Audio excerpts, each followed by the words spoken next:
সাকলাইন পরিমণি বিষয় নিয়ে যখন নতুন করে আলোচনা সমালোচনা তখনই বিষয়টি নিয়ে গণমাধ্যমে কথা বললেন ব্যবসায়ী নাসিরউদ্দিন মাহমুদ। তার মতে পরিমণির সঙ্গে গোলাম সাকলাইনের আগে থেকেই সম্পর্ক ছিল, অর্থাৎ নাসিরউদ্দিনের সঙ্গে পরিমণির ঘটে যাওয়া ঘটনার আগে থেকেই অভিনেত্রীর সঙ্গে সম্পর্ক ছিল সাকলাইনের।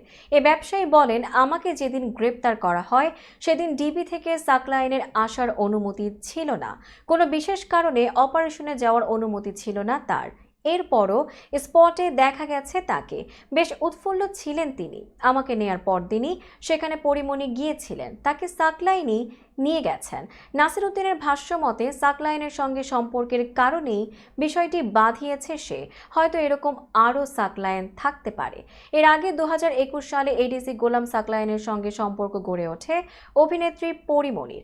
ওই সময় সোশ্যাল মিডিয়া সহ বিভিন্ন প্ল্যাটফর্মে 1 মিনিট 39 সেকেন্ডের একটি ভিডিও ছড়িয়ে পড়ে।